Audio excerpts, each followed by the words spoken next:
Another thing we can do with our type in Photoshop is to warp it.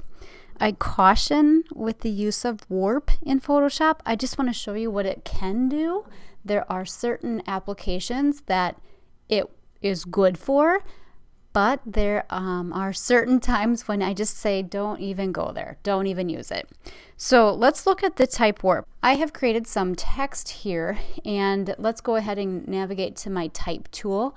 Now remember, the quick key for the type tool is T on your keyboard, and so you'll want to get into the habit of just pressing T on your keyboard to select the type tool. That's an easy one to remember. So I'm going to click on my text here to get it active. Now, one thing that you can do before going to my text, I could use my move tool, the quick key for the move tool, V. So V will navigate to my move tool. Up in the options of my move tool, I have the show transform controls. If this is checked, you will get a bounding box. And I understand it's hard to see here with the background texture of the tree trunk, but you can see it's a bounding box with 8 handles here. So I can take my text while it's still rendered as vector text, and I can do some scaling to this. So I'm going to grab a corner. I'm watching what my cursor is doing, and I could really stretch this thing. Now again, I'm cautious because if you have a really high quality font, something like Helvetica or Palatino, Garamond, one of those all-time classics, you do not want to destroy it. You do not want to distort it.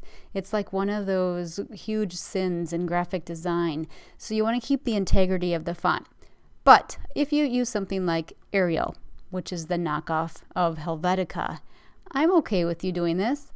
Be cautious though. Again, it's all for the intended communicated message. So if I wanted to just bring this up, now if I go back to my text tool, again, T on my keyboard or click on the tool, I have to first apply my transformation. So it's not going to let me, if I actually go here and click, it's going to say, do you want to apply the transformation? So I could click the check mark up here to apply it, or go ahead and click apply here.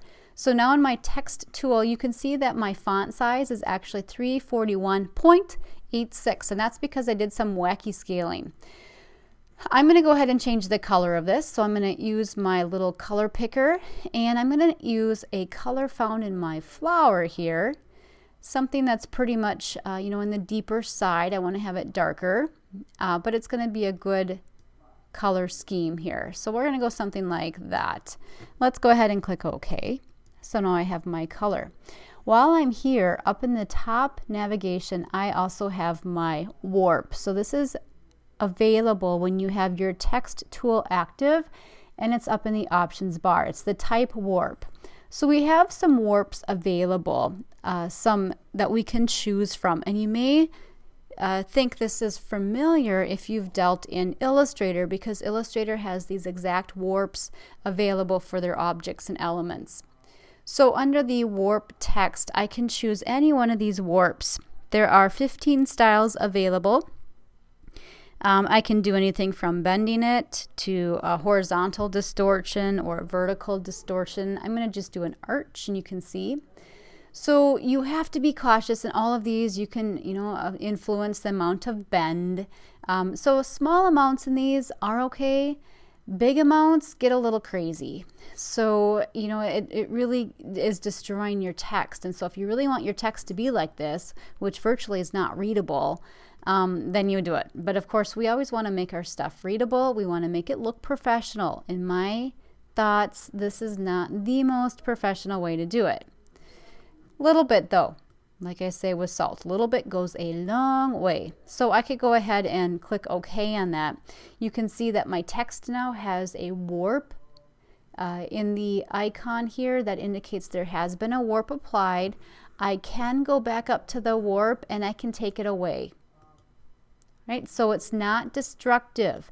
It's not permanent by any means. I can go back and change it. So if I did something like this, I can click OK, and then I could actually go back to my move tool with my transformations, and I could do a little bit of a twist to this, and have something really kind of fun. So you can go ahead and alter things if you want, but now notice this doesn't even really look like the font that I started with. It is completely changed. The attributes that were characteristic of that starting font, they're no longer there. So be cautious with this. Like I say, a little bit goes a long way. In my opinion, honestly, I would say let's just stay away from those warps, because typically they produce a more amateur result. If you stick with the basics, stick with the traditional, you're going to get a much better product.